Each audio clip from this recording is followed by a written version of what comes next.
My name is Jeff Manishen. I was president of Beth Jacob Synagogue between 1990 and 1992.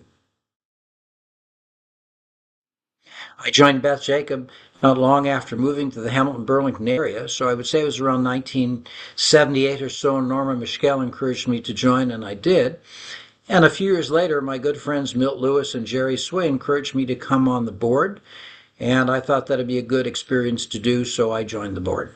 Thereafter, I found if I'm on the board, I might as well start getting to synagogue more often to learn more about how the synagogue operates. I had actually seen Rabbi Silverman years ago when a classmate of mine from law school, Ralph Steinberg, had brought me to services for Rosh Hashanah at Beth Jacob, and it was a conservative shul, similar to the type that I'd grown up in, and I thought he was a wonderful spiritual leader. So to have a chance to see more about Shabbat services, and in addition to the high holiday services, enabled me to know more about Beth Jacob as an institution, in addition to what I learned from being on the board.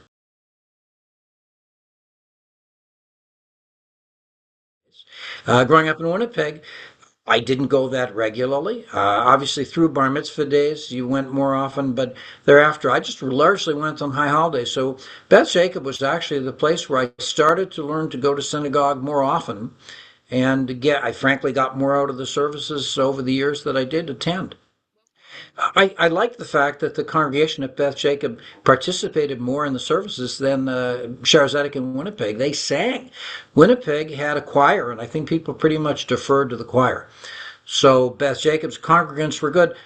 Several families were absolutely wonderful to me, and a number of them being past presidents. Milt Lewis and family took me in as a single guy, and I had Rosh Hashanah lunches with them as single, married, and with a family over the years. Abi Goldblatt, Al Shalom, he and his wife Barbara invited me over for Shabbat dinners at their home. I had a Shabbat dinner at Morris Smirlick's. There were several people. Jerry Sway had meals at his home. So they were really a welcoming and supportive community, which for somebody coming from Winnipeg initially and then Toronto without really support in Hamilton, Beth Jacob was my Jewish community support.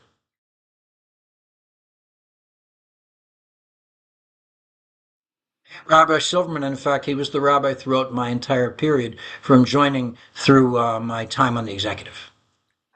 Well, again, if I'm not mistaken, I think Jerry, possibly Milt, invited me to come on the executive. And how it used to work was there was a sort of succession plan.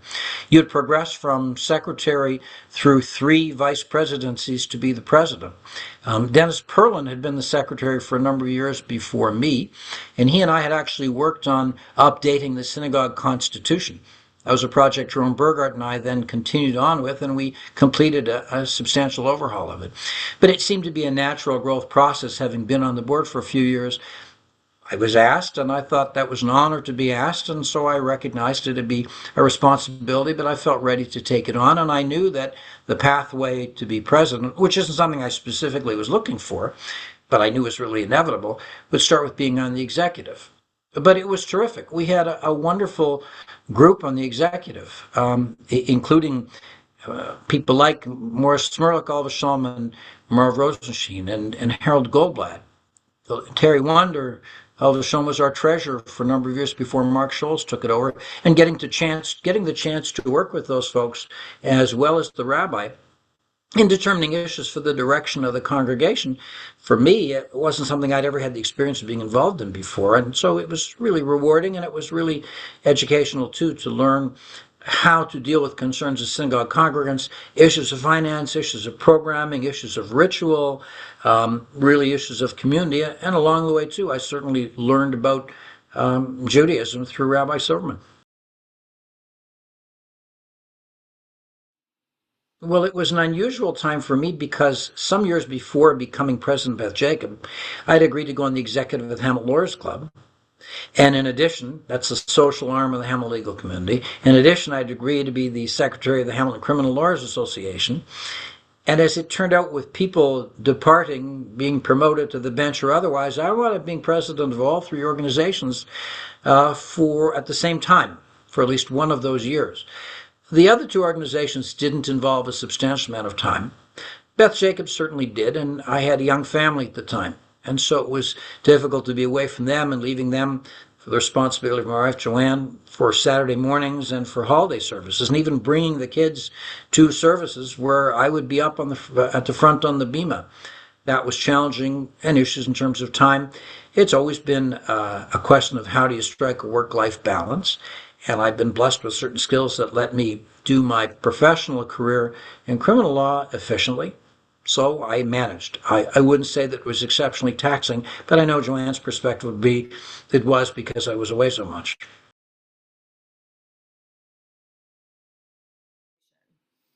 Oh, I think at the core of it, I love Beth Jacob. I love the Hamilton community. I felt that it was a real spiritual home for me. And I know that one feature of it that I got out of the role of being president, I felt I had the responsibility to be there every Shabbat. If you've got the leadership role for the congregation, you have to be there. And I'm not the greatest in terms of time, promptness. So services Rabbi Silverman conducted began at 9 o'clock at the very latest, and there'd be times when I'd kind of sneak in at about 9:03, 9:04 and skulk up to the pulpit to be there beside him. But being there every Shabbat, there were times when I would come in and I'd be pretty stressed out from work or the stress of getting there on time. And as the service progressed, I found I was getting more and more calm, learning to chant the prayers, even if I didn't know them in English, chanting them and following what Cantor Vicky led us in, was a very calming experience. Hearing Rabbi Silverman's very well thought out and carefully prepared and exhaustively researched sermons was very educational, very thought provoking. Following the Torah passages each week, I learned a great deal about aspects of what the Torah provided that I had no idea before. And seeing the benefit and the value and the comfort of being part of a community, and Beth Jacob certainly was and continues to be a real community, is very supportive. It's very rewarding. It can even be fulfilling. You aren't acting as an individual. You're part of a greater organization where others are sharing in the beliefs and the practices you are learning together. That's what a community is about generally, but for a conservative Jewish community particularly.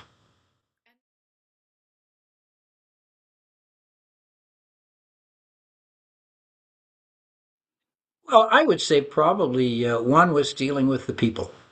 I really, while boards can certainly provide some challenges, we had a good group. And the executive as well, just a wonderful group. And Norma Mischel came on the executive, and so did Philip Price and Bill Schrag. And so I got to know these people um, really pretty well in a way that just seeing them at synagogue didn't provide. And I had and have such respect for all of them, for their leadership, for their dedication to the congregation. It was really very impressive. It was really rewarding. One particular project that was a good one was to apply for provincial funding for a grant that enabled us to build access for people with disabilities to be able to get in through what used to be, it was a glassed in, mechanically operated door off of the laneway behind the synagogue.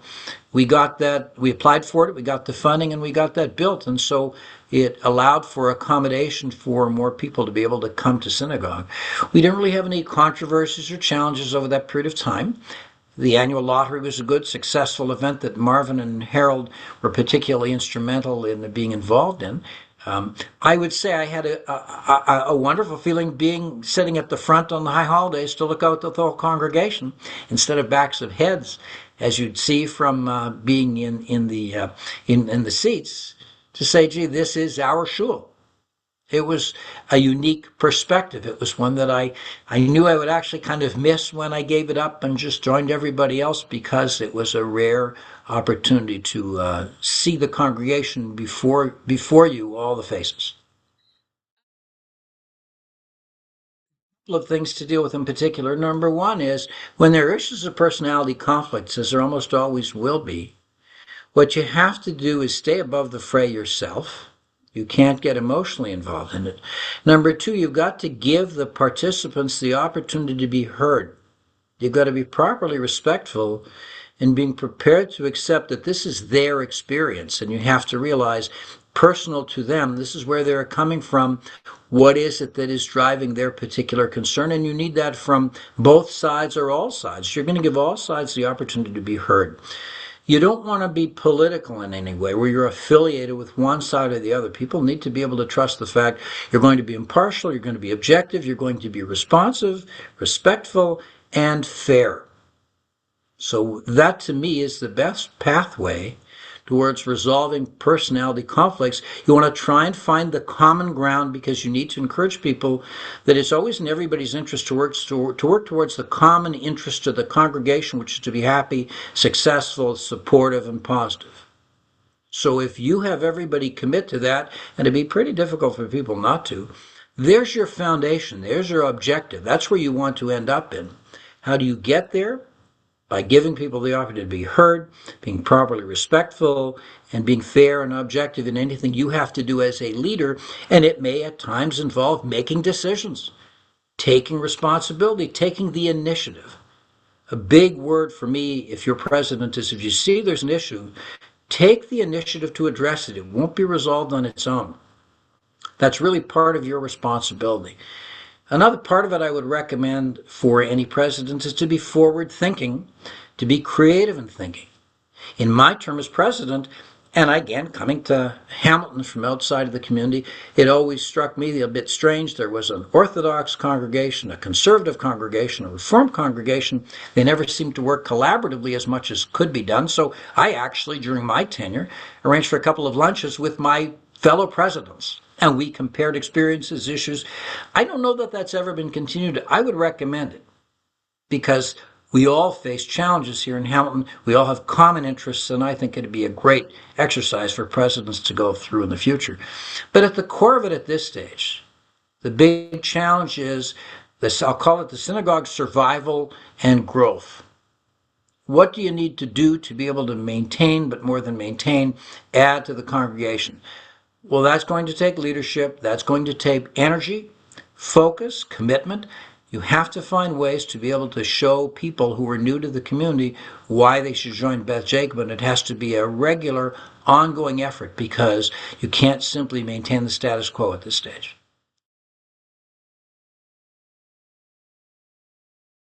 It's probably not far short of 50 years. I believe in it. I am most comfortable in a conservative shul, and Beth Jacob provides that to me.